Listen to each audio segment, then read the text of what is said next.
नमस्कार, capital TV का खास शो राहुल का अग्निपथ देख रहे हैं आप। मैं हूं आपके साथ पूजा। इस साल के अंत में कई राज्यों में चुनाव होने हैं और राहुल गांधी इन दिनों चुनावी मोड में नजर आ रहे हैं। राजस्थान दौरे के बाद आज राहुल गांधी ने छत्तीसगढ़ से चुनावी बिगुल फूंका, बिलासपुर में आवाज सम्मेलन में शामिल हुए और रैली के जरिए फिर से जातिगत जनगणना कराने की मांग दोहराई। इसी बीच चुनावी जीत को लेकर राहुल गांधी ने बड़ी भविष्यवाणी कर दी है। दरअसल राहुल गांधी का एक इंटरव्यू सामने आया है जिसमें राहुल गांधी ने बड़ा दावा किया। राहुल गांधी ने कहा कि कांग्रेस पार्टी मध्य प्रदेश और छत्तीसगढ़ में विधानसभा चुनाव जीत रही है। साथ ही कहा तेलंगाना जीत सकते हैं, राजस्थान में मुकाबला करीबी हो सकता है, लेकिन उन्हें यकीन है कि जीत कांग्रेस पार्टी की ही होगी। तो वहीं ओवैसी ने राहुल गांधी को चुनौती दे दी और कहा कि 2024 का लोकसभा चुनाव उनके खिलाफ वायनाड से नहीं बल्कि हैदराबाद से लड़े।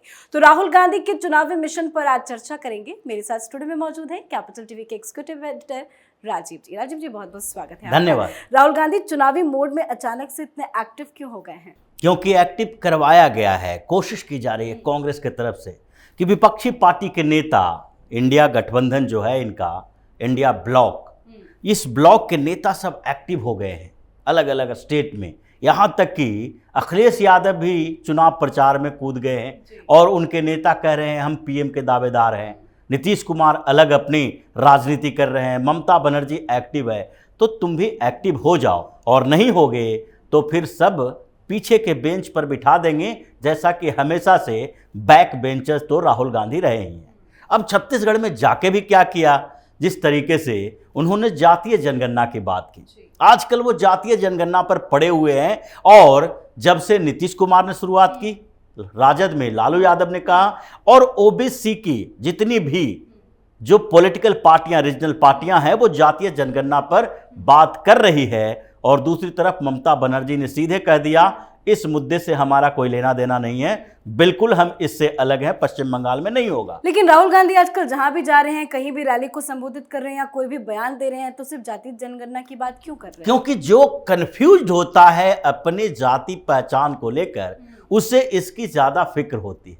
राहुल गांधी के बारे में सोचिए, अगर जाति की बात कहते हैं, सनातन संस्कृति में, हिंदू धर्म में जाति की व्यवस्था की बात ये लोगों ने किया, वर्ग से जाति बना दिया। लेकिन अगर इस सनातन परंपरा की बात करोगे तो ये पितृ प्रधान है। अभी भी अगर कोई महिला किसी पुरुष से शादी करती है और वो एसटी है और उसका हस्बैंड ब्राह्मण है, तो वो आगे ब्राह्मण हो जाता है। अगर कोई महिला उच्च जाति की है लेकिन फिर भी अगर वो किसी अनुसूचित जाति के लड़के से शादी करती है, तो वो ब्राह्मण नहीं रहेगी, बल्कि अनुसूचित जाति में उसका नाम हो जाएगा। उसके अगले पीढ़ी के लोग अनुसूचित जाति के होने का बेनिफिट ले सकते हैं, रिजर्वेशन का फायदा उठा सकते हैं। अब पितृ प्रधान परंपराओं में राहुल गांधी कौन सी जाति लिखवाएंगे? अब कंफ्यूजन तो वहीं से शुरू हो जाता है। इंदिरा गांधी के समय से फिरोज खान, जो फिरोज गांधी माना जा सकता है, ये लोग कहते हैं कि वो पारसी है, कुछ कहते हैं मुसलमान था। पारसी हो मुसलमान हो, लेकिन पारसी और मुस्लिम अगर उनके राहुल गांधी के पिता थे, तो फिर राजीव गांधी या संजय गांधी का धर्म ही अलग होना चाहिए। जाति तो ये जनेऊधारी ब्राह्मण नहीं हो सकते। उसके बाद आगे जब राजीव गांधी ने शादी की सोनिया गांधी से, चलो सोनिया गांधी और राजीव गांधी ये दोनों के बीच के मिश्रण आगे बदल सकता है धर्म के आधार पर, लेकिन अगर वो इस्लाम स्वीकार करते, फिरोज गांधी के, या फिर पारसी होते, तो उसके बाद राजीव गांधी और सोनिया गांधी के बाद क्रिश्चियनिटी, पारसी और मुसलमान, ये मिक्सचर जो है आगे सनातन परंपरा में अपने आप को किस जाति में फिट करेंगे? जातीय जनगणना होगी तो राहुल गांधी को भी अपनी जाति बतानी पड़ेगी। अब ये इतना कंफ्यूज्ड व्यक्ति है जो खुद ही अपनी जाति नहीं बता सकता, जातीय जनगणना की बात कर रहे हैं। राहुल गांधी धर्म ही नहीं बता पाएंगे, लिखने के लिए इनके पास हिंदू है, सनातन है, क्योंकि पॉलिटिकल मजबूरी है। राजनीतिक मजबूरी ना हो तो राहुल गांधी ये शब्द भी न लिखें, उसके बदले ये क्रिश्चियन या इस्लाम लिख देंगे। लेकिन सबसे बड़ी बात यह है कि ये जो राजनीतिक सफर की शुरुआत कर रहे हैं, राजस्थान जा रहे हैं, फिर अब छत्तीसगढ़ जा रहे हैं। छत्तीसगढ़ में राहुल गांधी जातीय जनगणना की बात तो कर रहे हैं, साथ में एक सवाल नहीं उठा रहे। पहले ये सवाल उठाए कि अभी फाइनेंशियल क्राइसिस है कांग्रेस के पास। कांग्रेस के पास न मीडिया का सपोर्ट है न आर्थिक सपोर्ट है, यानी कि जो चंदे मिलते थे कांग्रेस पार्टी को वो चंदे अब नहीं मिल रहे, कम मिल रहे हैं। ये तो ऑब्वियस सी बात है, लोगों ने पहचान लिया, सब लोगों ने देख लिया कि कांग्रेस कितनी गद्दारी कर रही है, फिर उसको चंदा क्यों देना चाहिए। लेकिन जहां जहां सरकार है वहां ये चंदा कैसे उगाही हो रहा है, ये छत्तीसगढ़ अभी पहुंचे हुए हैं। राहुल गांधी बघेल के साथ हैं, और बघेल कौन है, जिसके ऊपर अभी लगभग ये जो बड़े घोटाले की बात करते हैं, छोटे मोटे नहीं, जो वसूली हो रही है, वो वसूली की बात अगर जोड़ दें तो ये तो हजारों हजार करोड़ हो जाएगा। लेकिन अभी जिसके ऊपर 8,540 करोड़ के 3 बड़े घोटाले हैं। 6,000 करोड़ का जो भी महादेव ऐप घोटाला चल रहा है, दूसरा 2,000 करोड़ का शराब घोटाला, और 540 करोड़ का ये कोल ट्रांसपोर्टेशन घोटाला। ये 3 बड़े घोटाले हैं। क्या राहुल गांधी ये बताएंगे कि सीएम बघेल और इनकी खुद की हिस्सेदारी क्या है? क्योंकि डॉक्टर रमन सिंह ने तो पहले कहा था कि ये जो भूपेश बघेल हैं ये सोनिया गांधी राहुल गांधी के एटीएम हैं। अभी जो सरकारें जहां जहां चल रही है उसमें सबसे ज्यादा संसाधन वाला प्रदेश छत्तीसगढ़ है, जहां प्राकृतिक संसाधन प्रचुर मात्रा में है, और ये बेच बेच कर सोनिया गांधी का अकाउंट भर रहा है भूपेश बघेल। इसलिए राहुल गांधी बैटिंग किसकी करते हैं? बघेल की। और इसलिए टीएस सिंहदेव के इतने बोलने के बावजूद इन्होंने सीएम चेंज नहीं किया, ये सीएम बरकरार रखे बघेल की। और ये जो 8,540 करोड़ है इसके सबूत मिल रहे हैं।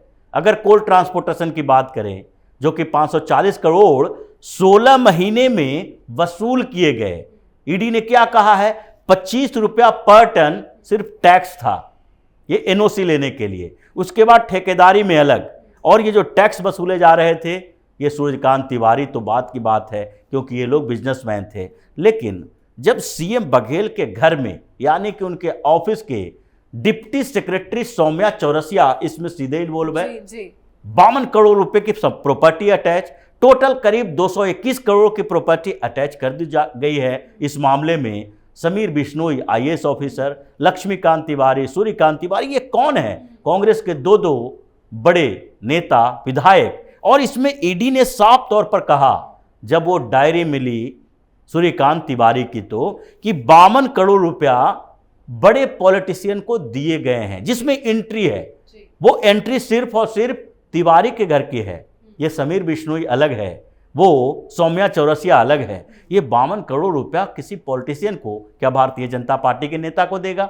एक कांग्रेस के नेता को देगा, बघेल को भी दे सकता है, और बघेल के थ्रू राहुल सोनिया तक भी पहुंच सकती है। कुछ इसी तरह शराब घोटाले में भी हुआ 2,000 करोड़ रुपए का। मतलब ये शराब की सप्लाई कर रहे हैं, लाइसेंस किसी और का, टैक्स किसी और बोतल पे जाएगा, और इनका बोतल ऐसे ही दुकानों में बिक रहा है। रैली में तो बहुत बड़ी बड़ी बातें कर रहे थे राहुल गांधी, क्यों नहीं भ्रष्टाचार पर कोई जवाब दिया? क्योंकि आरोप तो बहुत ज्यादा लगे हैं भूपेश बघेल पे। क्योंकि आरोपों का जवाब ये दे नहीं सकते। कांग्रेस मतलब करप्शन, कांग्रेस और करप्शन एक तरह से समान तरीके से चलता है आगे आगे। जब भी कांग्रेस की सरकार शुरुआती दौर से ये डिफेंस में जीप घोटाला तक, जो सबसे ईमानदार, जिनकी बातें कर करके कि आधुनिक भारत का निर्माता थे पंडित जवाहरलाल नेहरू, उनके समय में जब घोटाला हुआ, इंदिरा के समय में हुआ, संजय गांधी जो कि इंदिरा गांधी के लाडले थे, मारुति कंपनी लाया, कैसे लाए, और उसमें कितने बड़े घोटाले हुए, एलआईसी में कितना घोटाला हुआ। तो उसके बाद से जब जब सरकार आई है, चाहे 2G हो, 3G हो, उसके बाद जितने एंथ्रेक्स घोटाला हो, वीवीआईपी हेलीकॉप्टर घोटाला हो, कोल स्कैम हो, लाखों करोड़ रुपया इन लोगों ने डकार लिया, और फिर भी अभी ईमानदारी की बात। लेकिन सर इतने सारे घोटाले हैं, राजस्थान में घोटाला, छत्तीसगढ़ में घोटाला, और पीएम मोदी ने कहा भी आज कि जहां जहां कांग्रेस पार्टी वहां वहां घोटाला। इतने घोटालों के बीच में राहुल गांधी का कल का एक इंटरव्यू सामने आया है, वो कह रहे हैं कि हमारी पार्टी तो जीत रही है, मैं दावा करता हूँ। अगर राहुल गांधी के दावे में सच्चाई होने लगे तो अमेठी से इन्हें भगा नहीं दिया जाता। राहुल गांधी अब दावा करने लगे हैं। क्यों दावा करने लगे हैं?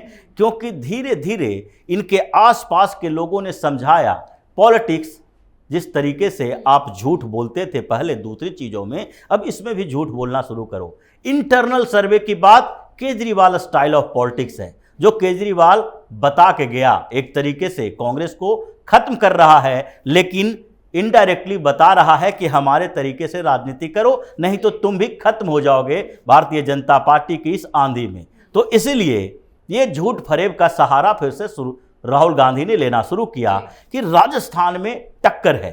अब वो विश्वसनीयता के करीब बताना चाहिए कि राजस्थान में तो टक्कर है ही नहीं, पूरी तरीके से अशोक गहलोत साफ होने वाले हैं। मध्य प्रदेश में सरकार भाजपा की है तो वहां हम जीत रहे हैं, और तेलंगाना में हम दोनों नेक टू नेक फाइट है, भारतीय जनता पार्टी कहीं नहीं है। तो अगर ऐसा है तो इनके नेता तेलंगाना में छोड़ छोड़ के भाजपा क्यों ज्वाइन कर रहे हैं? और तेलंगाना में जैसे ही इन लोगों ने, कांग्रेस ने मुसलमानों की बात की, ओवैसी को चिढ़ लग गया कि ये मुसलमान यहाँ पर तेलंगाना में आके ये हम लोगों को चैलेंज कर रहा है, मतलब हमारी तो पार्टी ही बनी है मुसलमानों के लिए, और ये कांग्रेस है जो अभी भी हम लोगों के आधार को ख़त्म करने में लगा है। चैलेंज क्या किया? वायनाड में भी ऐसे मुसलमानों के वोट से ही जीतते हैं राहुल गांधी, लेकिन वायनाड में ओवैसी नहीं है, इसलिए चैलेंज किया कि तुम वहाँ 50% प्लस मुसलमानों का वोट लेते हो, यहाँ आकर चैलेंज कर लेते हैं कि हैदराबाद में चुनाव लड़ लो, क्योंकि हैदराबाद में भी मुसलमान है और वो मुसलमान तुम्हें वोट नहीं देगा क्योंकि यहाँ ओवैसी खड़ा है। परेशानी राहुल गांधी के साथ मानसिक तौर पर है, और मानसिक दिवालियापन का ही ये आधार है कि आज राहुल गांधी मतलब एक्सपेक्टेशन के साथ साथ प्रेडिक्शन करने लगे हैं कि चुनाव जीतने वाले हैं हम, इन जगहों पर ये स्थिति है। ये पता नहीं इसके जो आसपास के लोग हैं, इन लोगों ने कुछ समझा दिया है कि अब इस पर भी बात करनी चाहिए, लेकिन अपनी सीट बचाना जिसको मुश्किल है वो दूसरे जगह चुनाव क्या जिता सकता है, ये बड़ी बात है। जी, बहुत बहुत धन्यवाद सर समझाने के धन्यवाद। लिए। तो राहुल गांधी चुनावी मिशन में है। राहुल गांधी तीसरी बार आज छत्तीसगढ़ दौरे पर पहुंचे, और आने वाले वक्त में ऐसे कई दौरे भी होने हैं। चुनावी मिशन में तो है, पर उनका मिशन रंग नहीं ला रहा। पीएम मोदी ने भी आज राहुल गांधी को जमकर घेरा, तो ओवैसी ने भी राहुल गांधी के खिलाफ हल्ला बोल दिया और राहुल गांधी को हैदराबाद से लड़ने की खुली चुनौती भी दे डाली।